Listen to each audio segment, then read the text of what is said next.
یہ بات be be نے حضرت امیر حمزہ کی قبر پہ بیٹھی ہوئی تھی اور لبان نامی صحابی اپنی زوجہ کے ساتھ گزر رہا تھا. اس نے گزرتے ہوئے اس کی زوجہ نے کہا وہ امیر حمزہ کی قبر پہ بنت پیغمبر بیٹھی ہوئی ہے. صحابی نے کہا میں تو بی بی کی جلالت کی وجہ سے جا نہیں سکتا, تو جا اور جا کے سیدہ سے ایک سوال کا جواب لے. جا کے سیدہ سے کہا کہ میرا شوہر پوچھ رہا ہے کہ اگر امت نے علی کو حکومت نہیں دی تو پھر حق نہیں بنتا تھا کہ علی بھی اس حکومت کو مان لیتا. زوجہ آئی اور اس نے شہزادی کو سلام کیا اور سلام کرنے کے بعد کہا میرا شوہر پوچھ رہا ہے کہ جب لوگوں نے علی کی نہیں بیعت کی تو جس کی تھی علی نے اسے تسلیم کیوں نہیں کیا. اب یہ ہے مناظرہ, یہ ہے شہزادی کا دفاع. بی بی دے کے کہتی ہے اپنے شوہر سے جا کے پوچھ کیا تو نے غدیر میں میرے شوہر کی بیعت کی تھی کہ نہیں کی تھی.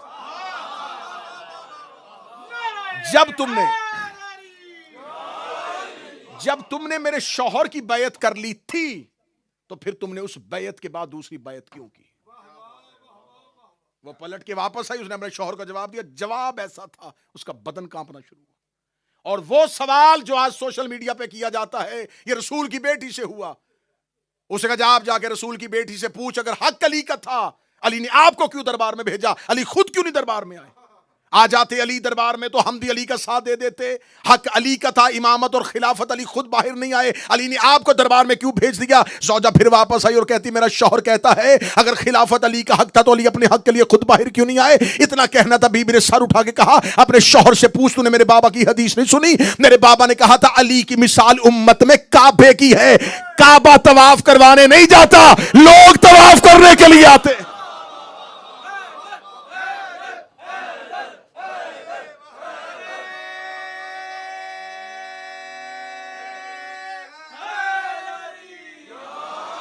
علی کا حق نہیں بنتا تھا. بسم اللہ.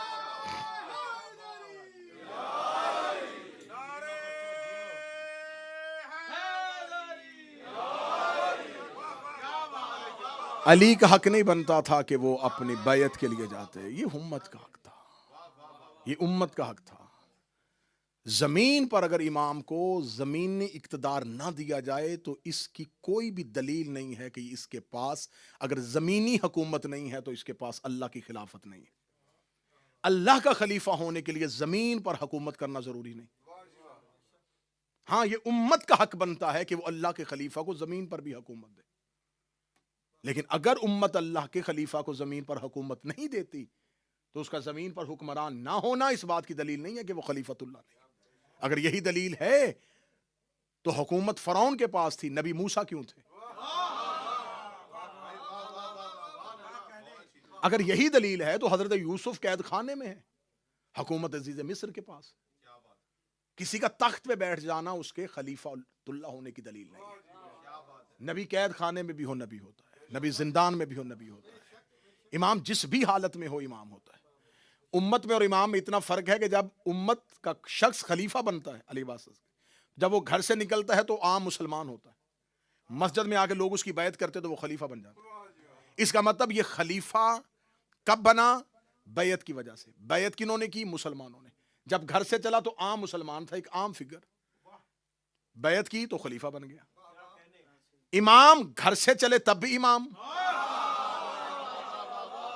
مسجد میں آ کے 2 رکعت پڑھ کے واپس چلا جائے کوئی سلام بھی نہ لے تب بھی امام.